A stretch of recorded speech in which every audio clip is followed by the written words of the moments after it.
보는 뉴스, 듣는 뉴스, 트래블 데일리 동영상 뉴스. 오늘은 어떤 소식이 있을까요? 오늘 순서 시작합니다.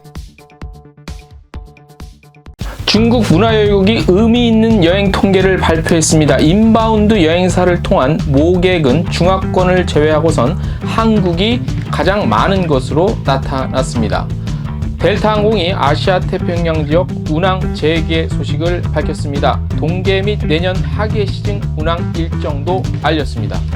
루프트한자 항공이 수수료 없이 항공권 재예약이 가능하다는 내용을 발표했습니다. 유연한 조건의 항공권 요금 구조 개편 소식도 알렸습니다. 티웨이 항공이 베트남 호치민에 부정기편 운항한다는 소식입니다. 하노이에 이어 베트남 노선 지속적으로 재운항할 예정입니다. 트래블 데일리 9월 1일 화요일 순서 시작하겠습니다. 트래블 데일리 동영상 뉴스는 유튜브에서 여행 중개소 또는 트래블 데일리를 검색하시면 쉽게 시청할 수 있습니다. 소리로만 듣고 싶으시면 팟캐스트 플랫폼 팟빵에서 여행 중개소를 검색하시면 쉽게 청취하실 수 있습니다. 네, 여러분 안녕하십니까? 트래블 데일리 9월 1일자 화요일자 동영상 뉴스입니다. 어느덧 9월에 접어들었습니다. 지난 2월경부터 시작한 코로나19 사태가 어느덧 가을 무렵까지, 가을 문턱까지 왔습니다. 참 힘든 봄과 여름을 보내셨고 초가을, 여름의 끝자락을 보내고 계십니다. 언제 끝날지 앞은 알 수 없습니다. 그러나 우리는 또 버티고 또 내일의 희망을 또 바라만 봐야 할 것 같습니다. 우울한 나날의 연속이지만 최선을 다해서 또 하루하루 살아보겠습니다. 오늘 첫 소식 좀 전해드리겠습니다. 우리나라 한국과 여행 관련 여행 산업 분야에서도 그리고 관광 교류에서도 가장 많은 왕래를 보이고 있죠. 중국입니다. 관련한 그 의미 있는 자료가 나와서 전해드리겠습니다. 지난해 중국의 인바운드 여행사를 통한 모객 국가 중 중화권을 제외하면 한국이 가장 많은 것으로 나타났습니다. 중국 문화여유부가 발표한 2019년 중국 여행사 통계 조사 발표가 있는데요. 여기가 이제 나왔는데 발표가 2019년 중국을 입국한 상위 10위권 국가 및 도시는 홍콩이 가장 많았고요. 그 다음에 대만, 그 다음에 마카오, 그리고 이어서 한국이었습니다. 그리고 여행을 목적으로 중국의 인바운드 여행사를 통해 모객된 국가 및 도시는요. 홍콩 20%, 대만 14%, 한국이 10%, 마카오 8%, 이어서 미국, 일본, 싱가포르, 러시아, 태국 요 정도 순으로 나타났습니다. 자, 이게 이제 알려주는 게 뭐냐면 일단 대만은요. 이 자료에 보면 대만 지역, 홍콩 지역, 마카오 지역, 그러니까 자기네 중국권으로 보고선 그렇게 표기를 해놨더라고요. 근데 우리나라 입장은 좀 다르죠. 그래서 국가별로만 보면 우리가 대만에 이어서 가장 많아요. 그러니까 중화권을 제외하면 우리나라가 중국의 인바운드 여행사를, 우리나라가 아니라 중국의 인바운드 여행사 통한 모객은 국가만 따졌을 땐 대만 다음으로 우리나라가 가장 많다는 얘기예요. 예. 굉장히 이건 잘 봐야 됩니다. 그래서 이제 저희가 계속 알려드릴 텐데, 이제 무엇을 의미하는지 파악을 좀 하셔야 됩니다.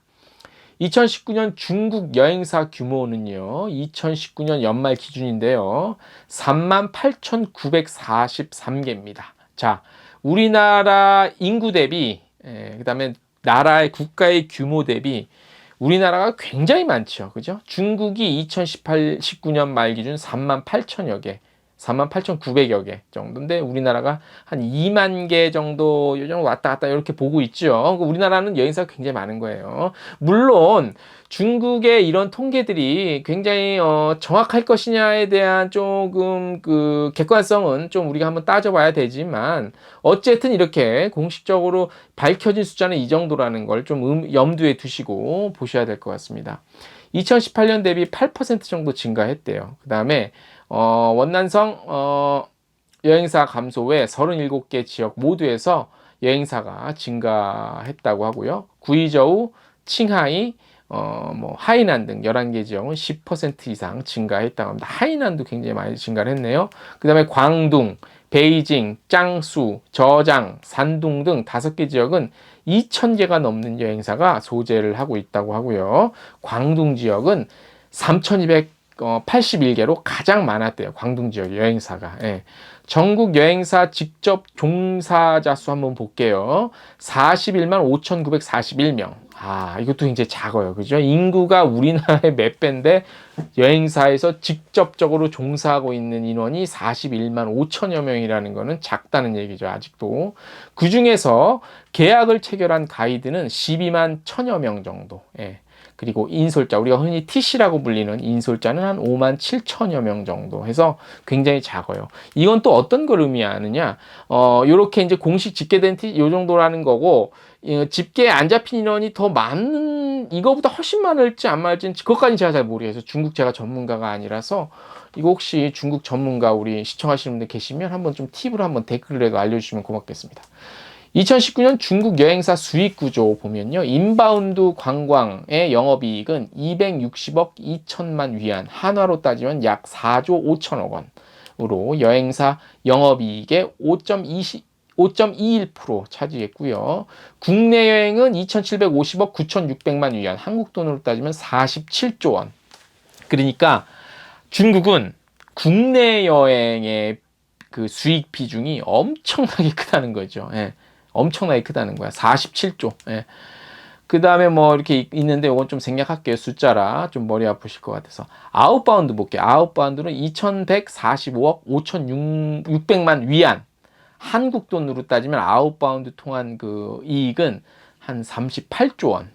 그 중에서 영업이익의 41% 정도 차지했고, 이익은 89억 5천만. 그러니까 한화로 한 1.5조 원이니까 15조 원 정도로 보시면 되겠네요. 예, 요렇게 그러니까 아직까지 중국은 인구 대비해서 여행 산업 규모가 아직까지 그렇게 크다고만은 할 수는 없는 것 같아요. 그죠? 대략적인 숫자만 보면 2019년 여행사 운영 기준 국내 여행객이 가장 많이 방문한 지역은 장수, 저장, 후베이, 광둥, 푸젠, 후난, 원난, 윈난, 안후이, 산둥, 하이난 요 정도 순이었대요. 한편 2019년 중국의 아웃바운드 여행사가 모객한 아웃바운드 여행객 수, 그러니까 중국에서 여행사를 통해서 어느 지역으로 가장 많이 해외여행을 보냈느냐, 여행사 통한 여행객 수, 그러니까 중국에서 여행사를 통해서 해외여행을 몇 명이나 보냈냐는 6,288만 600명.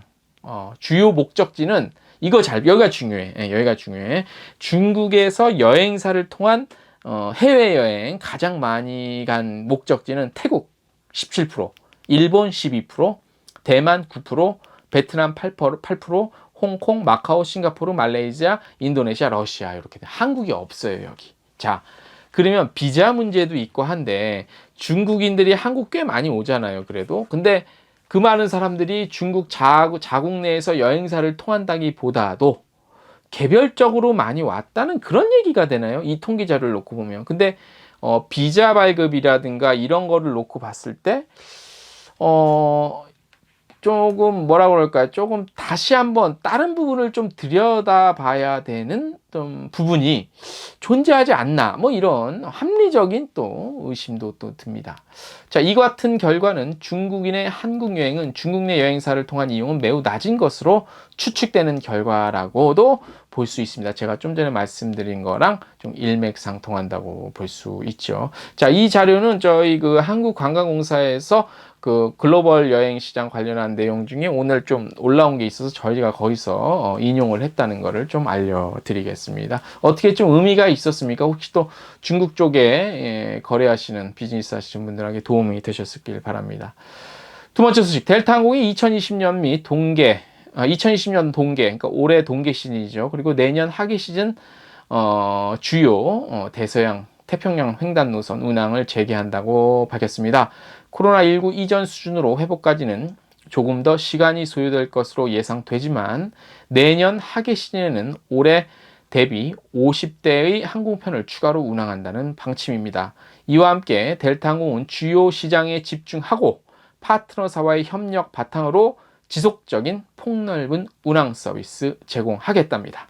그리고 2020년 9월 30일까지, 올해 9월 30일까지 구매한 신규 항공편에 대해 변경 수수료 면제 기간이 연장됨으로써 항공권 변경을 원하는 고객은 더욱 유연한 일정 조정 가능하게 됐습니다. 델타항공의 운항 일정은 코로나19의 확산과 주요 현황, 정부의 여행 제재 및 보건 정책에 따라 변동할 수 있고요. 여행 제한 지침 및 기타 운영상의 이유로 기존의 운항 중단된 노선의 재개 일정은 노선마다 조금씩 다를 것이고 관련 내용은 추후에 공지한다고 합니다. 델타항공은 아시아로 향하는 주요 허브인 시애틀 공항에 투자를 지속하여 국제적인 입지를 유지하고 파트너사인 대한항공, 중국 동방항공과의 협업을 통해 인천 시애틀, 그다음에 도쿄 베이징 및 상하이 노선을 내년부터는 매일 운항, 고객에게 지속적인 서비스를 제공하겠다고 밝혔습니다. 파트너사인 대한항공과 허브 공항인 인천공항을 통해 델타항공의 애틀랜타, 디트로이트, 시애틀 노선에는 70개 이상의 주요 아시아 국가로 환승이 가능하죠. 그리고 인천 미니애폴리스 노선은 내년 4월 재개할 예정이라고 밝혔습니다. 다음 소식, 루프트한자 독일항공이죠. 또 계열사로 스위스항공이 있고 오스트리아 항공이 있고 브리셀 항공이 있죠. 루프트한자 그룹 항공. 오늘 연말까지 항공권 요금 구조를 개편합니다. 개편안 중 하나로 지금부터 새롭게 도약하는 루프트한자 그룹 항공사의 모든 요금은 무료로 횟수에 제한 없이 재예약이 가능한데요.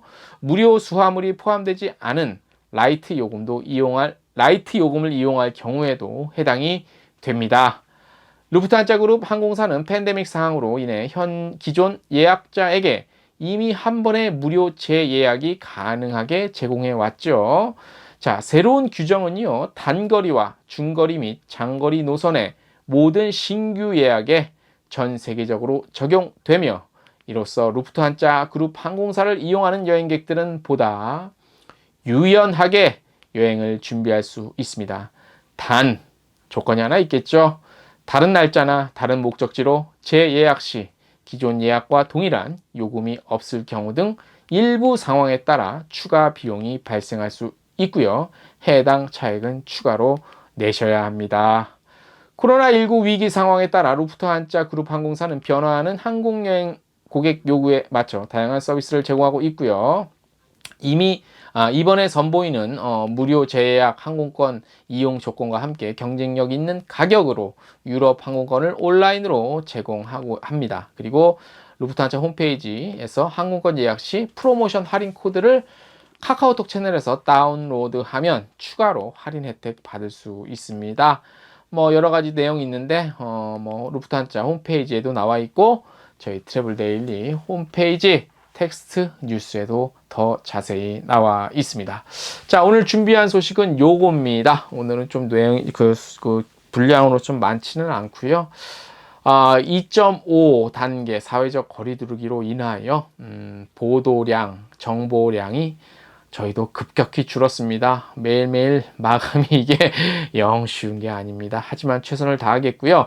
예고 하나 해드리겠습니다. 오는 9월 3일 목요일 한국 시간 저녁 8시 라이브 방송 주제 나왔습니다. 자, 우리 여행사 사장님들 입장에서는 여행사 접어야 하나? 그리고 우리 여행사에 근무하시는 우리 종사자들 여러분들은 여행사 이직해야 되나? 라는 그런 주제로 또 실시간 생방송 해보겠습니다. 많은 관심 가져주시고 참여 부탁드리고 댓글 참여도 좋고요. 또 다른 아이디어 있으면 미리 댓글로 알려주시면 참고하도록 하겠습니다. 오늘 순서 여기까지입니다. 안녕!